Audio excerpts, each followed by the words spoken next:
Bonjour à tous et bienvenue dans ce tout nouveau numéro de Rencontre du deuxième type. Je suis toujours Jules. Et je suis toujours Nico. Aujourd'hui, on vous parle pas d'un comics, on vous parle pas d'un manga, on vous parle d'une BD. Et mon Dieu, on aurait bien pu s'abstenir de la lire. On va vous parler des nouvelles aventures de Bruno Brasil, Black Programme, tome 1. On avait déjà eu avant. De Aimon et Bollé. Chez Le Lombard. Édité chez Le Lombard. Alors, je ne sais même pas par quel bout prendre. C'est-à-dire que... Alors déjà, non, attendez, si tu me permets. Oui. Il me dit, mais t'as vu, c'est pas un tome 1. Alors, c'est un tome 1 des nouvelles aventures de Bruno Brasil, ce qui sous-entend qu'il y a eu d'anciennes aventures de Bruno Brasil, que nous ne connaissons absolument pas. Voilà, donc sachez-le plutôt. Par contre, comment dire, il semblerait donc que plusieurs années après l'arrêt de la première série, on ait remis le couvert. C'est une BD qui se déroule dans les années 70 et on ne peut pas dire que les auteurs et dessinateurs ne se soient pas plongés dans ces années puisqu'ils y sont encore en fait. C'est-à-dire que je crois que c'est incroyable. C'est-à-dire que moi j'ai vraiment l'impression de lire une BD des années 70. Qui est sorti dans les années 70 par des auteurs... C'est un truc de malade. Alors, on y reviendra après. Et alors attention, pour tous les fans, s'il y en a, mais encore une fois, moi je connaissais pas Bruno Brasil. Moi non plus.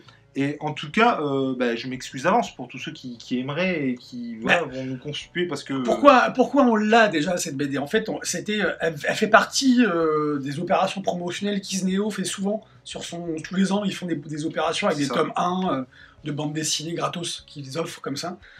Et en l'occurrence, celui-ci, il y a 3 ou 4 ans, on l'avait chopé gratuitement. Il faisait partie d'un lot où il y avait des BD gratos, on l'a pris. On ne l'avait pas lu jusque-là, il fallait qu'on chronique un titre, il fallait qu'on choisisse parmi tous les titres qu'on a pu lire ou qu'on avait à lire, des titres qu'on a chroniqués pour regarder. Mal m'en a pris de dire à Jules, tiens, si on chroniquait une nouvelle aventure de Bruno Brasil, et voilà. Alors d'ailleurs, des nouvelles aventures de Bruno Brasil, il y a 3 tomes de dispo sur Isneo. Et du coup, pendant que tu fais le pitch, si ça te va, moi j'essaie de voir combien il y a de tomes à la série d'avant. Tout à fait. Parce que du coup déjà c'était un peu bizarre, quoi. Parce que déjà en plus, tu vas en parler après, mais il reconstitue une équipe qui a visiblement déjà eu dans la première version, sauf que toi, t'as pas du tout cet aspect nostalgique de cette. Non, alors c'est vrai que si tu as lu les tomes, mais je pense qu'il y a un certain truc cool de revoir les personnages, de voir comment ils ont évolué ou pas. Si ce tome avait été bien foutu, on aurait eu envie d'en savoir plus sur cette équipe qui était déjà précédemment constituée et qui s'est désagrégée à la suite d'un événement tragique. Le but c'est ça, le but c'est que Bruno Brasil, c'est un militaire, il est commandant du WISO, de faction de l'armée, et il y a une mission qu'on lui assigne, et il décide pour faire cette mission, pour amener à bien cette mission, de reconstituer l'équipe qui s'était désagrégée précédemment, quelques années plus tôt. Et donc on va suivre dans un premier temps la reconstitution de cette équipe. Donc il va aller chercher 2 membres, une femme et un homme, c'est ça Je sais plus comment il s'appelle. Qu'est-ce qu'il fait là? Oui, mais justement. Oui, c'est ça. Alors attends, justement. Il va y avoir beaucoup de comparaisons et beaucoup d'allers-retours avec 13, qui est une série que j'affectionne de fou, que je t'ai fait découvrir. Au niveau du pitch, il n'y a pas grand-chose de plus à dire parce que ça reste... Vas-y, je te... Mais en tout cas, bref, juste pour finir, on va faire plein d'allers-retours et plein de comparaisons. Avec 13 et Largo Winch aussi. Donc effectivement, c'est une série qui est dessinée par William Vance et scénarisée par Greg, alors sous un pseudonyme que j'ai complètement du coup zappé. Mais en tout cas, forcément, il y a des similitudes et des grands écarts. C'est des grands écarts avec 13. Avec 13, quoi. C'est-à-dire qu'on a... Oui, clairement, quand on a lu Moi, quand j'ai commencé à lire le tome 1 des nouvelles aventures de Bruno Brasil, tout de suite, ça m'a fait penser à 13, clairement, graphiquement, et puis au niveau des thématiques abordées, du fait que les mecs, ce soit que des mecs. Oui, c'est vrai. Qu'il n'y ait pas beaucoup de nanas, et que les nanas qui arrivent, qui débaroulent, elles sont pas forcément sous leur meilleur jour, j'ai envie de dire. Elles sont pas forcément... c'est cliché, quoi. Très cliché. Ouais, la plupart sont cruche. Oui, cruche. Et puis, cliché. Et quoi. puis même, ils mettent en avant, en plus, Ouais. comment dire, comment expliquer en plus, je trouve que c'est fait maladroitement, c'est-à-dire qu'ils mettent en avant un machisme dans ce tome, en tout cas. Je peux pas parler pour les autres, mais en tout cas dans ce tome, ils mettent en avant un machisme qui n'a pas lieu d'être. Oui, alors qu'il n'y a pas lieu d'être. Et puis tout à l'heure, ce que tu disais, c'était par rapport à ça, c'est très intéressant parce que on a clairement l'impression d'avoir des auteurs, parce que le truc, là, ce dont on est en train de nous parler, c'est une BD qui est sortie il y a 3-4 ans. Et moi j'aurais pas trouvé ça déconnant qu'en remettant au goût du jour, enfin en relaunchant, pardon, Bruno Brasil, ils remettent au goût du jour certaines thématiques, et justement au contraire, qui disent ouais, moi dans le passé, tu vois, ou qui défendent, enfin qui montrent une autre image de la femme. Et en fait, c'est un peu c'est ça qui est problématique. C'est ça. Dans ce genre de série, et quand on relaunch un truc comme ça, c'est-à-dire par exemple quand tu fais un truc sur Astérix, tu fais un peu ce que tu veux parce que c'est dans un monde à part, c'est tellement loin, c'est intemporel, enfin voilà. Là en l'occurrence, si pendant 11 tomes, puisque du coup j'ai regardé, et donc il y avait 11 tomes quand même avant, tu vois, sur Bruno Brasil, et visiblement ça se finit avec l'élément tragique, c'est-à-dire le décès du frère de Bruno Brasil, ouais, c'est ça. Et du coup c'est vraiment l'élément qui va faire exploser l'équipe, et puis c'est ça. Et autant, alors tout n'est pas acheté, je trouve qu'il y a des trucs intéressants. Je pense par exemple que on a dans les premiers tomes de Bruno Brasil, encore une fois je parle sous couvert de rien du tout parce que j'ai pas jamais lu, mais je pense que c'est un mec qui en gros n'a pas de faille, et tu vois, n'a pas de... Pour autant, dans ce tome, tu le vois aller chez le psy et avoir des séances de psy, et ça je pense que pour le personnage c'est quelque chose de novateur. Je pense que c'est quelque chose qu'on n'avait pas vu dans les autres tomes. Qui a quelque chose, un regard sur lui-même qu'il n'avait pas forcément avant. Mais je trouve que c'est bourré de choses éculées et déjà vues. Ouais, mais par exemple, quand c'est ce que je voulais dire tout à l'heure, quand c'est compliqué en fait, parce que si pendant 11 tomes, les femmes ont été traitées de telle manière, parce que justement à cette époque-là, d'une manière qui était entre guillemets dans les années 70-80, qui était l'apanage de toute la société, quoi. C'est pas pour ça que c'était bien. C'est pas pour ça que c'était bien. Mais en tout cas, c'était comme ça. Donc moi, ça j'ai beaucoup de mal avec ça, parce que du coup, sous couvert de ça, ce qui est tout à fait logique et normal de défendre la femme et machin, c'est aussi mettre un voile sur ce qui s'est passé dans les années 70. Donc en fait, je suis assez partagé, parce que c'est pas bien de montrer ça de la femme, ou de comment ça a été traité. Pour autant, je trouve bien de montrer que dans les années 70, on traitait la femme comme ça. Ça aurait été bien contrebalancé, c'est-à-dire garder cet état d'esprit que la BD avait à l'origine, et créer un personnage pour dire complètement, tu vois, ça, attendez les gars, soit une nana, soit un mec, hein, peu importe. Non, mais puis, attends, il y a pas que ça, quoi. Oui. C'est-à-dire, en fait, donc, je résume. Si c'était que ça. Mais pour autant, il y a des trucs que j'ai trouvé très cool. Ouais. C'est-à-dire que, effectivement, le coup de chez le psy, je trouvais ça plutôt pas mal. Donc en fait, ça commence, voilà, on apprend que nous on l'apprend en tout cas, que son frère s'est fait tuer. Ils sont sur une enquête qui, alors ils sont sur deux enquêtes qui vont se rejoindre en fait. Un mec qui s'occupe de nucléaire, je crois. Ouais. Et qui est un grand physicien, machin, bidule, truc, qu'on recherche parce qu'on le trouve plus, le gars est porté disparu, et on le retrouve cramé dans une explosion où clairement tous ses papiers sont nickel, et par contre lui est totalement cramé. Hein. Donc, et ça pour le coup je trouve ça très cool que tout de suite ils disent non mais en fait c'est du flan, c'est des conneries.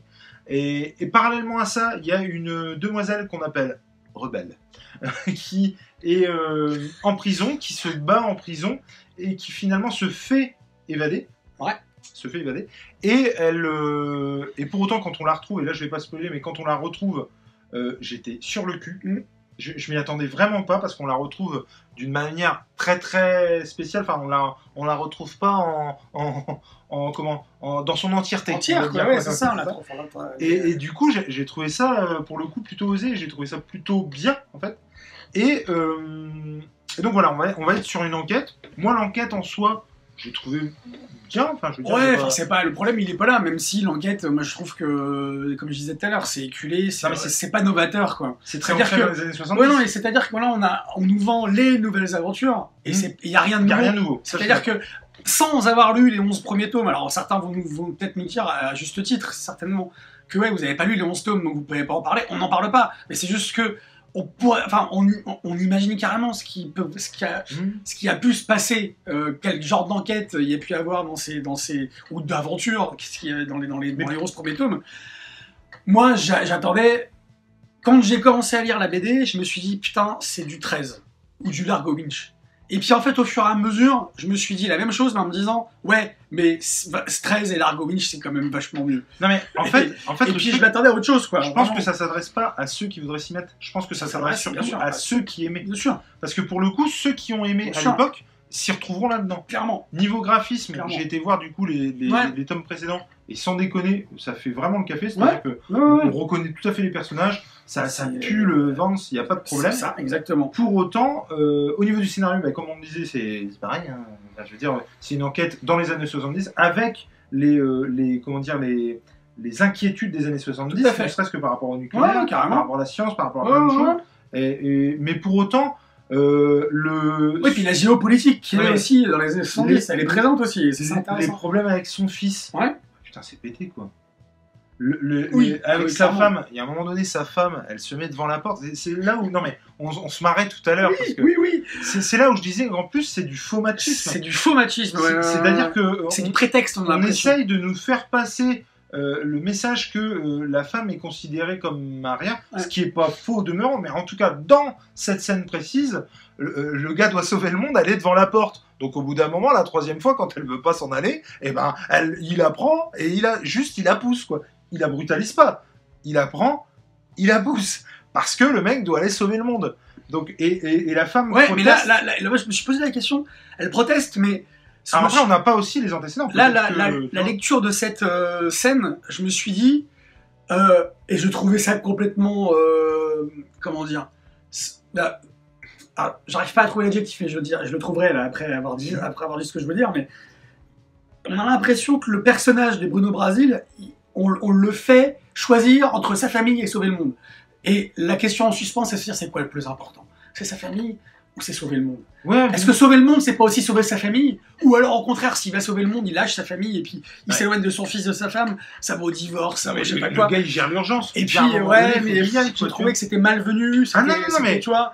Et pareil, le coup de... En fait, fake, quoi, en fait. Il remet une équipe en place, qu'il avait au départ, j'imagine. Et donc, il va chercher, du coup, des personnages qui existaient avant et qui, du coup, ont pris d'autres chemins. Donc, il y a Whip, c'est une femme qui, du coup, n'a plus l'usage de ses jambes, qui va être une sorte d'oracle. Parce qu'elle s'est fait mitrailler les jambes en la dernière mission. Dans les épisodes, par exemple. La mission précédente, en fait. Donc, pour le coup... on n'a pas de nous ce côté nostalgie. Et elle fait penser à une certaine oracle dans le. Ce que je disais, Pardon, mais c'est Pardon, mais pour le coup, l'autre dont le nom m'échappe complètement avec les tatouages maoris. Ah oui, oui, comment il s'appelle lui? En fait, le mec est parti en cacahuète et du coup est devenu une petite frappe. Un chef de gang, chef de gang maori. Ouais, avec tous les tatouages. Et même ça, c'est un peu. Ouais, non. Oh, c'est cliché encore, c'est bourré de clichés, c'est tout naze, ouais. Avec Et en plus, je pense que ça se veut de bonnes intentions. Oui, mais j'en suis. Oui, alors j'en suis persuadé. Mais au final, on voit pas un maori. Enfin, en fait, ça frappe à côté. Si, il est avec. Oui, il est avec, mais c'est. Mais ça frappe, ça frappe complètement à côté, quoi. Ça fait. Ah ouais, non, moi, en tout cas, ça m'a pas du tout. Ça m'a peut-être presque plus donné envie de lire les premiers. En fait. Même pas. Même pas. Non, même pas. Parce que si, comme tu disais tout à l'heure, ça s'adresse logiquement en priorité à ceux qui connaissent la série et qui s'y retrouveraient en lisant ce titre, ça me donne pas envie de lire. Mais... Parce que si tu veux, moi j'ai la sensation là en parlant, puis forcément on y réfléchit en même temps. Vance, il a d'un côté fait 13. Il a poussé à son paroxysme, c'est une série jusqu'à un certain moment, comme tu l'as dit toi, parce que tu as suivi toute la série, pas moi, mais il a poussé la série 13 jusqu'à un paroxysme excellent, où on avait la série qui avait des tenants et des aboutissants qui étaient hyper chialés, jusqu'à un certain moment.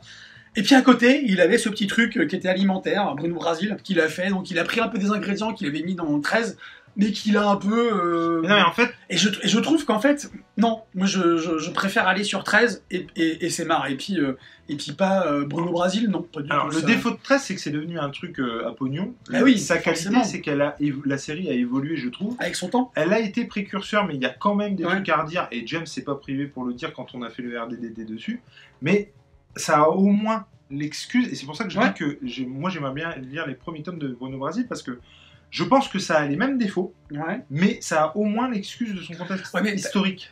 Alors que là, aujourd'hui, ça n'a pas cette excuse-là, quoi. T'as quand même Tu pas la comprends ce que je veux sensation... Ouais, mais t'as quand même pas la... Enfin, regarde, moi on parlait tout à l'heure d'Astérix, en off, avec Fab Caro qui reprendrait le scénario pour les prochains numéros. Mais t'as quand même pas la sensation que la Vance, avec Bruno Brasil, il a fait un 13 bis un peu édulcoré, un peu moins qualitatif. Ouais, Ouais, mais si tu regardes Goscinny ou Udarzo, Goscinny, quand il a fait Lucky Luke, qui a rien à voir avec Astérix, il a fait le petit Nicolas, qui a rien à voir avec Astérix ou avec Lucky Luke, il a fait plein de choses à côté, Oompa Oompa, le Lindien, Oompapa, pardon. Enfin, qui est l'ancêtre d'Astérix. Ouais, non, mais quand même, ça a quand même rien à voir. C'est vraiment des univers complètement différents. Alors que là, avec 13 et Bruno Brasil, on est carrément dans...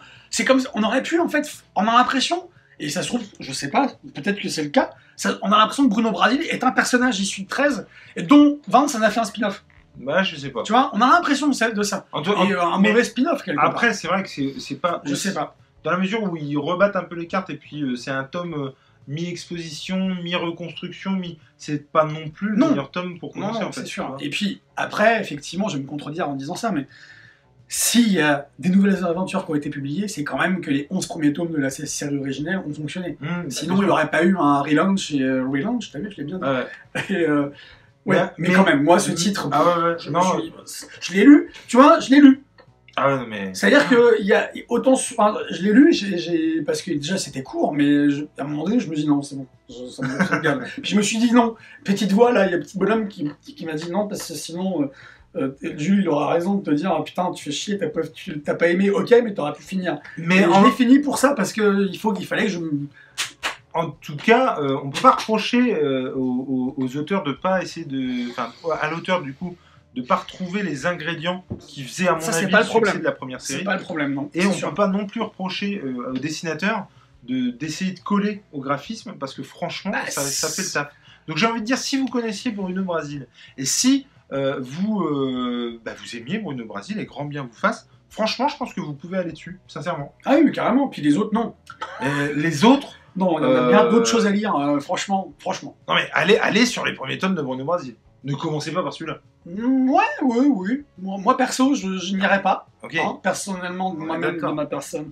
Parce que mais parce que j'ai autre chose à lire. Mais voilà, clairement. Mais ceux qui aiment bien la franco-belge. Mais ceux qui aiment bien la franco-belge. Ceux qui aiment bien 13 et l'espionnage. Qui ont lu 13, pourquoi pas. Ouais, l'espionnage, tout ça, ouais, pourquoi pas, ouais. C'est vrai. Parce que l'idée de base, on a clairement ici affaire à un ersatz de James Bond, un ersatz de tous ces agents secrets. Ça, ou des flics dans les films américains des années 70 ou 80, clairement. Mais... Qu'il s'agisse en tout cas de Bruno Brasil, de 13, de Largo Winch, d'Astérix, de Torgal, de Lantos 2-3... L'important, c'est de lire. Allez, ciao. Bisous.